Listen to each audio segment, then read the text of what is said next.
어제 한 빌라 주차장에서 칼부림 사건이 벌어졌습니다. 70대 남성은 이웃에게 네가 감히 내 차를 막느냐고 격분하면서 날 길이가 70cm가 넘는 진검을 휘둘렀는데요. 출근 시간대라서 현장에는 목격자도 많았습니다.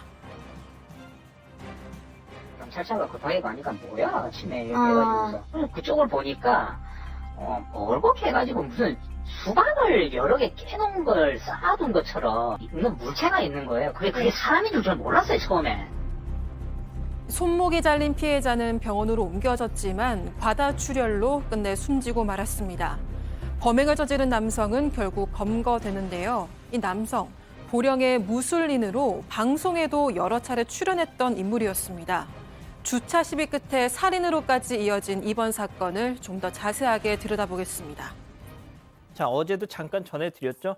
자, 이 기자, 보통 층간소음이든 뭐 주차 시비든 이웃 간의 갈등이라는 게 처음 팍 이렇게 터지는 경우는 없잖아요. 네, 일단 이 경우에도 2년 전부터 갈등이 있어 왔습니다. 일단 경기도 광주의 한 빌라 주차장에서 벌어진 일이었는데 70대 남성은 1층에 그리고 피해자인 50대 남성은 4층에 살고 있었습니다. 두 사람은 2년쯤 전부터 주차 문제로 종종 다퉈왔습니다. 70대 남성은 이 피해자가 1층에 있는 자기 집 앞에 트럭을 주차해서 매연 문제로 갈등이 있었다 이렇게 진술을 했고요. 이웃 주민에 따르면 이 둘이 모두 트럭 운전을 하는 분인데 풀리지 않은 앙금이 있었던 것 같다 이런 얘기를 전하기도 했습니다.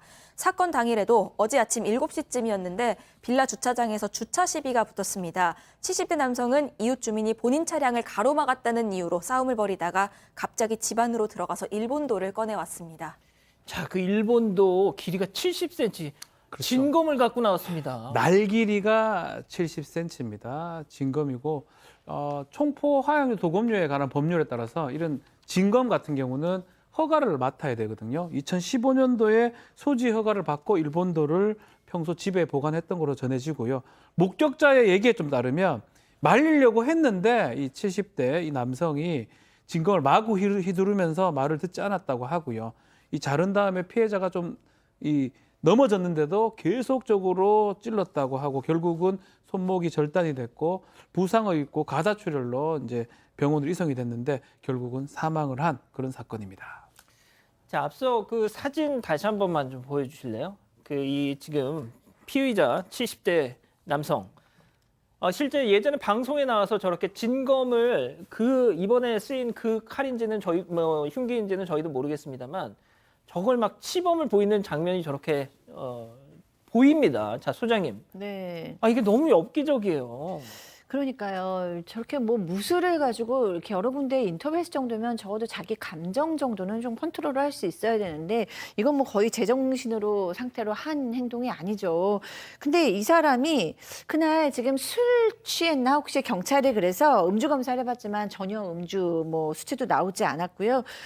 여태까지 이런 일에 연관된 적은 없다고 합니다. 그래서 관련된 신고는 접수된 바가 없다고 하는데 도대체 이날은 왜 이렇게 분노의 감정을 조금도 참지 못하고 이렇게 엽기적인 행동을 했는지 조금 더 알아볼 필요가 있다고 생각이 듭니다. 자, 경찰은 말이죠. 당연하죠. 곧바로 CCTV 확보를 해서 확인을 했습니다. 자, 범행 당시 상황이 남아 있었을까요? 체크포인트 짚어보죠.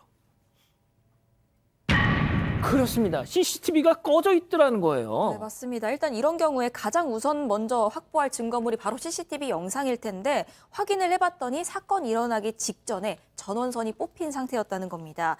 새벽 5시가 약간 넘은 시간에 이 CCTV 코드가 빠져 있었던 걸로 전해지고 있습니다. 자, 팀장님. CCTV가 꺼져 있다. 그럼 무슨 생각 드십니까? CCTV가 꺼져 있다는 거 두 가지인데요. 고장이 났거나 뽑았거나 하는 건데 실제적으로 이 CCTV가 꺼져 있다고 한다면은 아마 범행을 미리 준비 계획해서 CCTV 뽑은 이유는 증거를 안 남기려고 했던 것 같은데 그래도 안 되는 이유는 주변 목격자가 있으니까 본인이 이제 증거 안 남기려고 뽑았다고 하더라도 주변 목격자가 있기 때문에 처벌은 받을 겁니다. 예. 자, 박 변호사님. 예. 앞서 저희가 잠깐 말씀드렸지만 저는 이분 오늘 들어오기 전에 나왔던 방송도 한번 봤어요. 네. 예.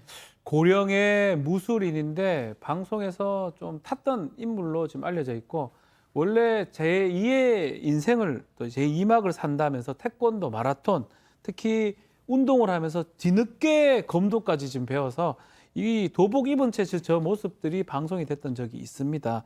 또 이웃 주민의 증언에 따르면 평소 집 벽면에 칼도 전시해 뒀다고 해요. 뭐 그 칼이 저 흉기로 지금 사용됐던 칼인지는 뭐 아직 확인 안 되고 있지만 어쨌든 좀 유명세를 탔던 사람이 이런 범행을 저질렀던 또 무술인으로 알려진 그 사람입니다. 실제 그 영상에서도 보면은 이 볏짚 혹은 뭐 대나무 같은 걸 이 진검으로 확 베는 그런 시범을 보이더라고요, 소장님. 네.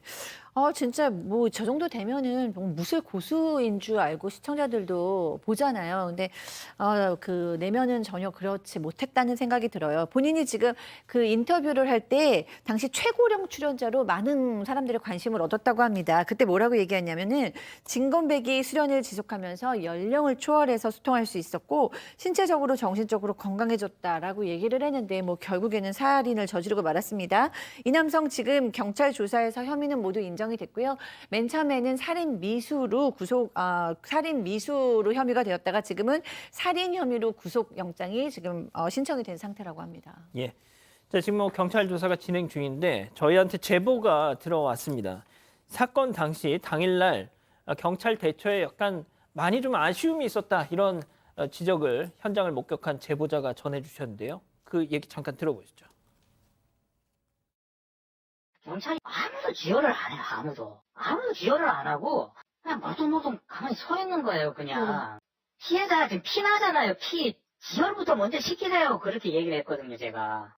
그렇게 제 쪽을 보고 있다가, 다시 고개를 돌려버려요. 이 사람이 아파가지고 뒤척뒤척 거렸어요. 그런데, 이 사람은 또, 움직이지 말고 가만히 계세요, 그러는 거예요, 그 사람한테. 그러니까 제가 더, 그건 제 3자하고 관련도 없는데 제가 더 화딱지가 나더라니까요. 일단 뭐 제보자의 주장입니다. 현장을 목격했던 팀장님, 저 말씀이 맞다면 좀 어떻게 생각하십니까? 저 이제 현장의 목격자의 제보자인데 사실 그 당시에 신고가 들어가서 경찰 순찰차가 4대가 동원됐습니다. 한 10명 정도가 온 것 같은데 그 피해자 주변에 3명이 있었고 나머지 7명 정도는 이제 피의자, 범인을 추적하러 갔는데 지금 피해자가 상처가 있고 피가 흘리지 않습니까? 제보자가 볼 때에는 응급조치를 해야 되는데 당시에 아마 차량에 응급키트가 있었을 거예요. 그걸 가지고 이제 응급조치를 해야 되는데 해달라고 했는데도 불구하고 경찰관이 멀뚱거렸다고 지금 주장하고 있습니다. 그런데 경찰관이 내가 보기에는 그런 상황이 당하면 당연히 지혈을 하거든요. 그 정도는 우리가 이제 교육을 받기 때문에. 그런데 지혈을 안 하고 응급조치를 안 했기 때문에 119 올 때까지 시간이 좀 걸렸지 않습니까? 그 뒤에 이제 응급조치를 못한 상태에서 119 실려 갔는데 나중에 피해자가 사망했다는 소식을 들은 제보자는 아마 그때 지혈을 잘하고 응급조치했으면 살았을 거 아니야 해가지고 이 문제를 국민신문고에 면을 올렸다고 하는데 실제적으로 이 제보자가 목격자가 본 대로 그랬다고 한다면은 담당 경찰이 좀 문제가 있다고 보는데 저 같은 경우에 교육을 받거든요. 사실은 현장에 발생하면은 피해자 응급조치가 우선인데 그걸 안 했다는 게 저도 좀 의아하고 이해가 가지는 않습니다. 예. 진짜 이건 조금 뭐 좀 한번 들여다봐야 될 대목 같네요. 좋습니다. 두 번째 사건 정리하고요. 가족 여러분, 잊지 마시고 구독과 좋아요, 알림 설정 여기.